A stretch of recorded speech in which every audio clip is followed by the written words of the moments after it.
I escaped pregnant from my abusive ex. Now he's found my workplace threatening violence again. I, 27F, finally living my best life with my amazing 2-year-old daughter. We're talking pillow forts, Disney sing-alongs, and the occasional crayon masterpiece on my living room wall. Life's good, right? Remember that ex I never talk about? The one who makes Voldemort look like a cuddly teddy bear? Yeah, him. Well, guess who decided to make an unwelcome cameo in my carefully constructed new life? If you guessed the ex, congratulations. You win the prize of sharing my anxiety-induced insomnia. I'm pretty sure he doesn't know about our daughter, and I'd very much like to keep it that way. Thank you very much. See, I've spent the last 2.5 years carefully erasing every trace of my old life. New name, new state, new everything. But I think he's found where I work. There's this guy who keeps coming into the cafe where I sling lots, always wearing a baseball cap and sunglasses like he's some B-list celebrity trying to avoid the paparazzi. He never talks to me directly, but he's always there, lurking like a bad smell you can't quite get rid of. And let me tell you, nothing ruins a perfectly good latte art heart quite like a panic attack. So now I'm stuck in this bizarre game of cat and mouse, except the mouse is trying to raise a toddler and maintain some semblance of sanity, while the cat is, well, let's just say he's not exactly playing by Marquis of Queensberry rules. I guess what I'm trying to say is, help, please. I'm running out of witty metaphors, and my supply of chunky monkey is dangerously low. I know this is heavy stuff, and trust me, I wish I was here asking for advice on how to get spaghetti stains out of a white shirt. But here we are, and I could really use some advice that doesn't involve running away again. So Reddit, what's a girl to do when her past comes knocking, and she's fresh out of fake passports and clever disguises? Asking for a friend, obviously. Edit. Alright, gather round kids. It's story time. And by kids, I mean my fellow Redditors, because let's face it, my actual kid is way too young for this particular bedtime story. Unless you want to give a toddler nightmares about the big bad wolf in human form. I was a bright-eyed 22-year-old, fresh out of college with a degree in art history. I was working as a barista at the local hipster coffee joint, slinging lots, and trying not to roll my eyes at people who ordered venti in a shop that clearly labeled its sizes as small, medium, and why do you hate sleep? Enter him. Let's call him Sebastian, because of course, his name would be Sebastian. Sebastian swaggered in one day, all 6 feet of him wrapped in a leather jacket that probably cost more than my monthly rent. He ordered a black coffee, how original, and proceeded to charm the socks off everyone in the shop, including me. At first it was great. Sebastian was attentive, funny, and seemed to genuinely care about my dreams of opening my own art gallery someday. He'd surprise me with little gifts, a new set of paintbrushes here, a vintage art book there. It was like living in a rom-com, minus the awkward best friend and obligatory makeover montage. But then, like a horror movie monster lurking in the shadows, the real Sebastian started to emerge. A snippy comment here, a backhanded compliment there. Wow, you look almost as good as when we first met. Then came the jealousy. Suddenly, my male coworkers were flirting with me. My best friend since kindergarten, clearly trying to steal me away. Even my dad wasn't safe from Sebastian's paranoia, because obviously, every father's secret wish is for their daughter to run away with their 50-year-old balding self. Before I knew it, I was walking on eggshells in my own apartment. The slightest thing could set Sebastian off. Dinner not ready on time, cue the temper tantrum. A text from a friend, instant interrogation. It was like living with a toddler, except instead of throwing toys, he threw, well, everything else. And then came the night that changed everything. I'd been out late, helping a friend move, with Sebastian's permission, of course. I came home to find him waiting, a storm brewing behind those once charming eyes. I won't go into details, but let's just say that night left me with more than emotional scars. As I sat on the bathroom floor, holding a wad of toilet paper to my split lip, I had a moment of clarity. This wasn't love, this was a prison, and I needed to plan my great escape. My escape took planning. Meticulous, paranoia-inducing, is this what international spies feel like? Kind of planning. First order of business. Money. Freedom isn't free, and starting a new life costs more than a Starbucks loyalty card can cover. I started squirreling away cash like a caffeinated chipmunk preparing for nuclear winter. Every spare dollar went into a secret bank account my mom helped me set up. Dad got in on the action too, funneling money into the account whenever he could. Between the two of them and my own savings, I managed to scrape together just over 10K. It wasn't exactly start a new life money, but it was definitely get the hell out of Dodge money. Of course, Sebastian started getting suspicious. Where's all your money going? He'd demand, eyeing my measly bank statements like a CSI investigator looking for blood spatter. Bills, I'd say, shrugging innocently. You know how it is. Inflation, the economy, Mercury in retrograde. He'd grunt and go back to whatever controlling thing he was doing that day, while I silently thanked my high school drama teacher for those improv classes. But money was just the start. I had to figure out where to go, how to get there, and how to disappear so thoroughly that even my own shadow wouldn't recognize me. I became a regular at the library, using their computers to research new identities, distant cities, and the intricacies of starting over. Finding out I was pregnant was like being hit by a freight train. A very small, embryonic freight train. I stared at a little plastic stick with 2 pink lines, feeling like the universe was playing some cosmic joke on me. Hey, you know that escape plan you've been working on? Let's add some extra challenge, shall we? Here's a baby. For a hot minute, I considered staying. After all, doesn't every child deserve 2 parents? But then I looked at my reflection in the bathroom mirror, at the fading bruise under my eye, and I knew the best thing I could do for this baby was to get us both far, far away from Sebastian.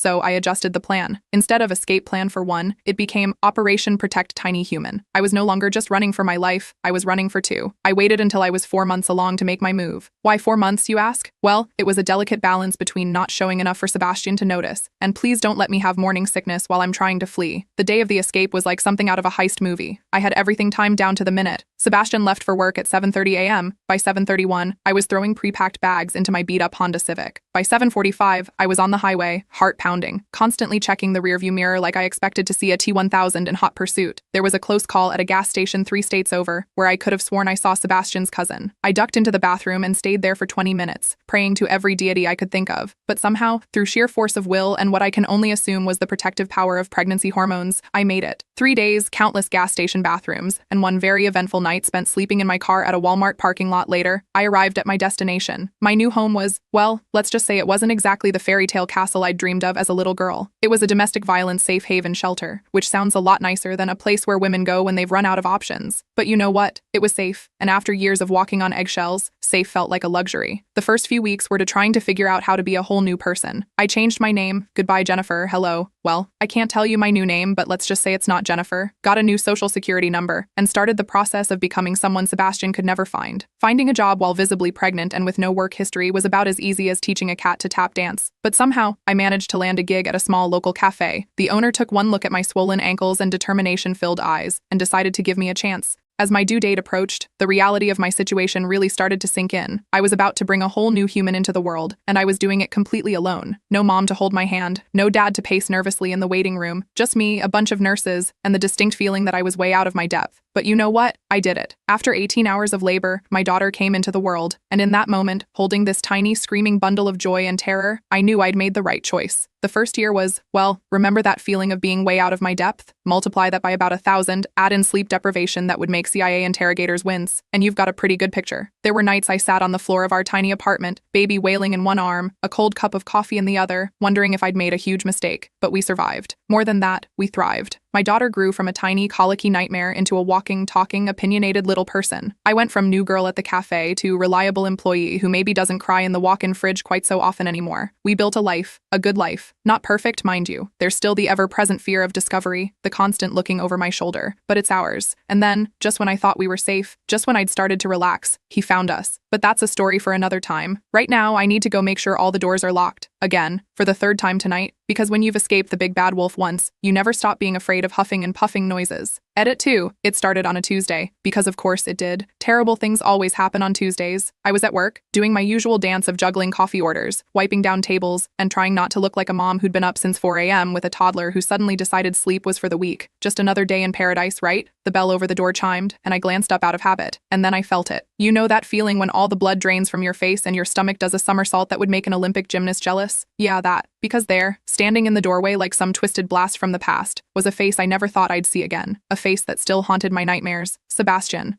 Okay, it wasn't actually Sebastian, but it was someone who looked so much like him that for a solid 30 seconds I forgot how to breathe. Same height, same build, same I'm God's gift to women swagger. The only difference, this guy was wearing a baseball cap pulled low over his eyes and sunglasses. Inside, I ducked behind the espresso machine. My heart was pounding so hard I was sure everyone in the cafe could hear it. When I finally worked up the courage to peek out, not Sebastian was at the counter, talking to my coworker Becky. I strained to hear what he was saying, but all I could make out was a deep voice asking about the day's specials. And then, just like that, he was gone. Left without even ordering anything. Who does that? Serial killers and my ex, that's who. I spent the rest of my shift jumping at every shadow, convinced that at any moment, Sebastian was going to burst through the door wielding a baseball bat and a paternity test. But he didn't come back. Not that day anyway. He started showing up regularly, always wearing that damn baseball cap and sunglasses, always talking to someone other than me, always leaving without buying anything. My coworkers started noticing too. What's up with the hat? Becky asked one day, after not Sebastian's 3rd visit that week. He gives me the creeps. Join the club, Becky. We have t-shirts. The weird thing was, he never tried to talk to me, never even looked in my direction, but I could feel his presence every time he walked in, like a cold finger tracing its way down my spine. And then came the incident. Yes, it deserves capital letters. It was that dramatic. The cafe was packed, and I was in the zone, slinging coffee like my life depended on it. Which, given my need to provide for a toddler with a growing addiction to organic applesauce pouches, it kind of did. I had just handed off a complicated order when I heard Becky's voice, raised in confusion. "I'm sorry, sir, but there's no one by that name working here." I froze. Time seemed to slow down, like in those scenes in action movies right before everything goes to hell. I turned, slowly, knowing what I was going to see but praying I was wrong. There was not Sebastian, leaning over the counter, his voice low and insistent. "Are you sure? Jennifer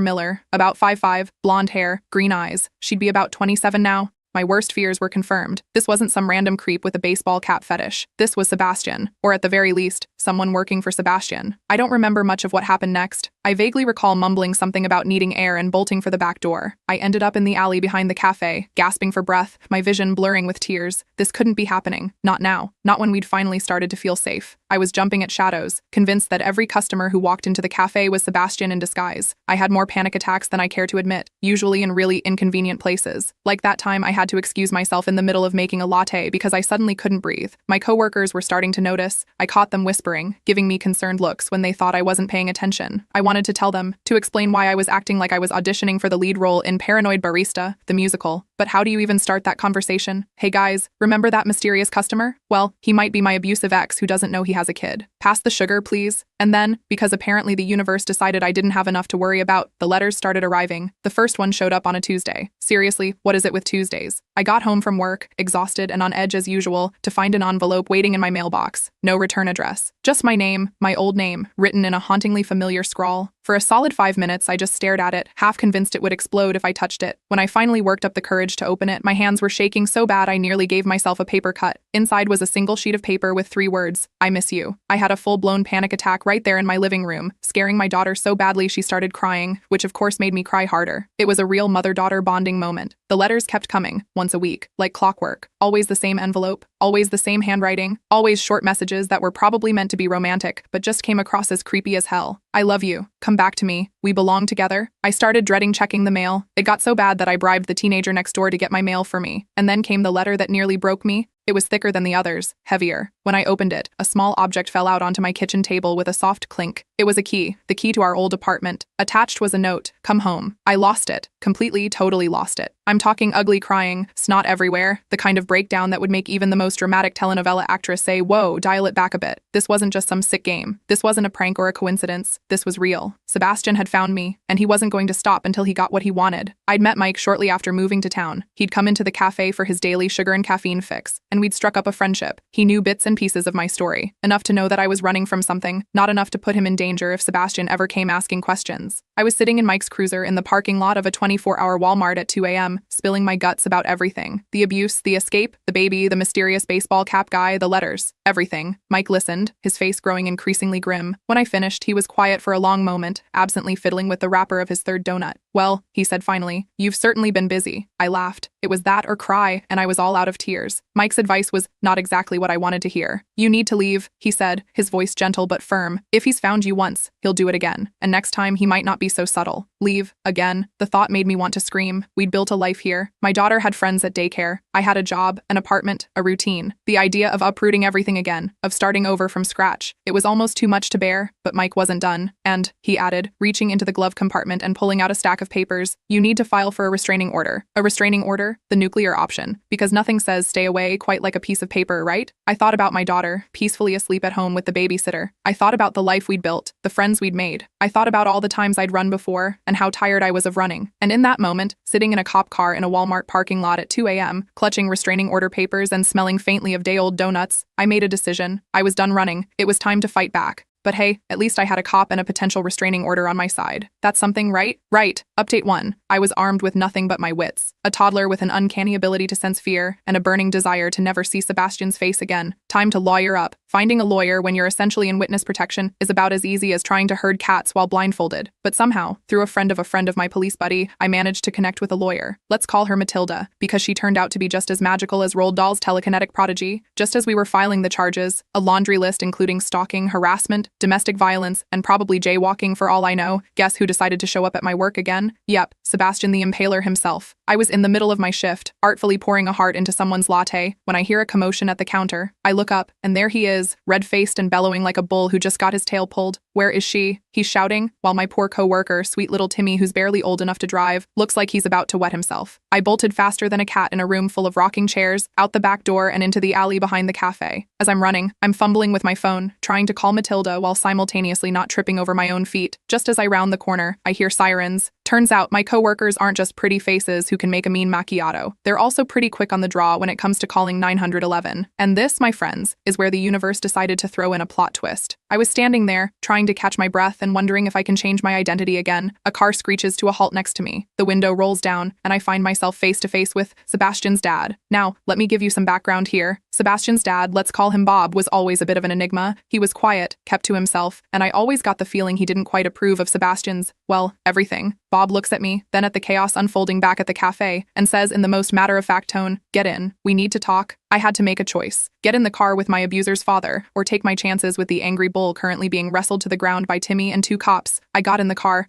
I braced myself for, well, I don't know what, a lecture, a kidnapping, the Spanish Inquisition? Instead, Bob looked at me in the rearview mirror and said, "I'm sorry, I should have stopped him years ago." Turns out, Bob had been quietly gathering evidence against Sebastian for years. Photos of my injuries that Sebastian had bragged about to his old man. Records of Sebastian's violent outbursts. Even a recording of Sebastian admitting to trying to find me. "I didn't raise my son to be a monster," Bob said, his knuckles white on the steering wheel, "but I'll be damned if I let him hurt anyone else." And just like that, I had an ally in the most unexpected place imaginable. With Bob's evidence and Matilda's legal prowess, we had a case strong enough. But let me tell you, nothing quite prepares you for facing your abuser in court. The day of the trial, I woke up feeling like I was about to walk into the Thunderdome. I walked into the courtroom, and I felt like every eye was on me. And hey, maybe they were. It's not every day you see a woman who looks like she's about to either throw up or start a one-woman Broadway musical about the perils of dating. And then I saw him, Sebastian, sitting there, looking for all the world like butter wouldn't melt in his mouth. Our eyes met, and I swear, I could feel the temperature in the room drop about 10 degrees. But here's the thing about facing your demons. Sometimes you realize they're not as scary as you remember. Sebastian looked small, pathetic, even, like a schoolyard bully who suddenly realized he picked on the wrong kid. The trial itself was tough, but there are a few moments that stand out. 1. The moment Sebastian's lawyer tried to paint me as an unstable, paranoid woman who had imagined the abuse. Matilda shut that down so fast, I think the lawyer got whiplash. 2. The look on Sebastian's face when his own father took the stand against him. If looks could kill, we'd have been looking at a patricide charge on top of everything else. 3. The absolute silence in the courtroom when they played the recording of Sebastian admitting to his crimes. You could have heard a pin drop, or, in my case, the sound of years of fear and anger finally beginning to crumble. Guilty, on all counts, as the judge read out the sentence, 7 years and 9 months, to be served consecutively. I felt something I hadn't felt in years, hope. Real, honest-to-goodness hope. And then, Sebastian decided to make one last scene. As they were leading him away, he lunged at me, spittle flying as he shouted, "This isn't over. I'll find you. I'll always find you." You'd think that after the trial, everything would magically be better, right? Cue the triumphant music, roll the credits, maybe throw in a dance number for good measure. Yeah, not so much. The thing about trauma is, it doesn't just disappear because you want it to. It's like that one relative who overstays their welcome at family gatherings, lingering long after everyone else has gone home, picking at the leftovers of your peace of mind. The nightmares started almost immediately. Night after night, I'd wake up in a cold sweat, convinced that Sebastian was standing over my bed or worse, over my daughter's crib. I started sleeping with a baseball bat next to my bed. But here's the thing about hitting rock bottom. There's nowhere to go but up. And up I went, one therapy session at a time. I decided to go back to school, to become a social worker. Because if there's one thing this whole experience taught me, it's that sometimes all it takes to change a life is one person who believes in you. As I sit here now, watching my daughter sleep peacefully in her big girl bed, I can't help but marvel at how far we've come. We're not perfect. I still have days where the fear creeps back in, where I find myself checking the locks more often than necessary. But those days are becoming fewer and farther between. And you know what? I think we're going to be okay. More than okay, actually. I think we're going to be amazing. So here's to new beginnings, second chances, and the kind of strength you never knew you had until you needed it. Here's to surviving, to thriving, and to proving that sometimes the best revenge isn't just living well, it's living fearlessly. Now, if you'll excuse me, I have a mountain of social work textbooks to tackle, and a toddler who's probably about to wake up and demand pancakes. Because some things, thankfully, never change.